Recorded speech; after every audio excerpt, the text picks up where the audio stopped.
it's really beautiful how in this story we at the same time get a sense of how these two characters, specifically the school teacher Daru and the Arab, all the ways in which they are similar, that they share a common fate, especially against the background of nature, the desert, the vast country that is mostly covered with stone.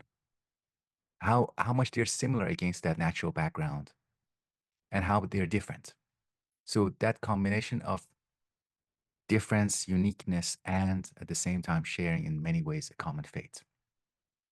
It was really well done in this story.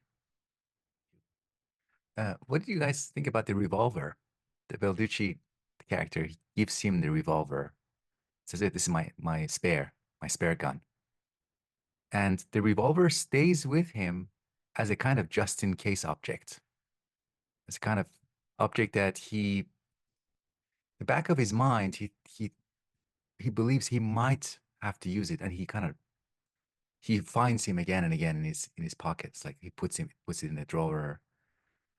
He becomes aware of it. He runs. He kind of hits against it, almost at some points, and it becomes really tense when night comes and they have to sleep, and Daru doesn't really fall asleep. He's not comfortable enough.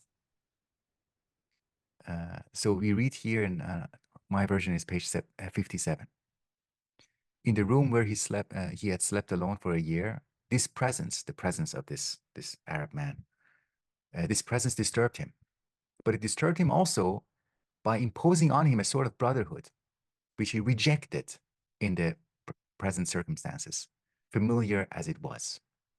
So this is another way I think Camus is identifying with Daru, saying like, yes, I see the humanity of this character. I see the way in which I am his brother. He's my brother, but I'm going to reject it because he has killed someone, or because we have this relationship of I'm now acting like a guard, taking him to prison, taking him to the judge.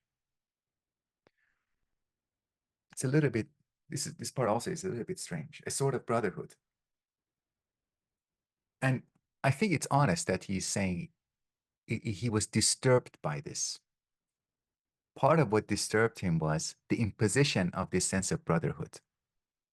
It's not a cozy, warm, cozy feeling of, oh, he's my brother, but no, let's not go there. So he's being disturbed by the humanity of this man.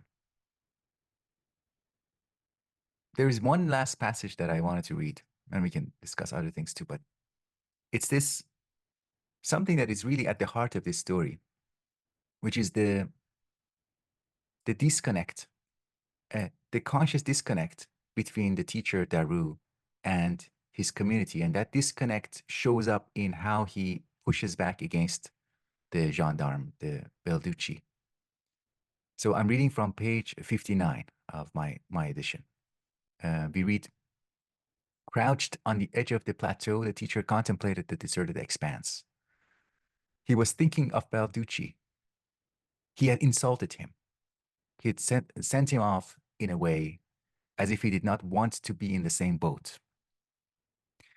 He could still hear the gendarme's farewell, and without knowing why, he felt strangely empty and vulnerable. And I want to ask you, what do you think this empty and vulnerable is about? To me, it's about realizing that you have break the norms of your society and now you're on your own. Right, thank you. I want to say two things about Daru and his relationship to this task, the task in this story, the task of taking prisoner to the prison or to the judge. Two notes. The first one is about how undiplomatic he is. Imagine having a boss, or in case of Parastu, a supervisor, a research supervisor, PI, and this person asks you to do stuff. The most diplomatic thing to do, and many people do this, is they always say, yes, I will do it, but then they won't. They keep the peace. If you're diplomatic, you keep the peace, but you do what you like to do. I mean, you do your own thing, but you on the surface you kind of keep the appearances. Daru does the opposite of that. He says, "Don't ask me to do it. I won't do it. Go away, leave me alone. I don't want this. I don't want to be a part of this." But then he does it. Or at least he does it halfway. He completes the task to some extent. So that leads me to the second point. The task being done uh, as a kind of piecemeal collaborative process of completion. And this is how the colonialist force is actually actualized. It is enforced not completely all at once with one single hand or one single gesture. It is done one step at a time, and each person does part of it. Belducci does part of it by bringing the prisoner to Daru's doorstep.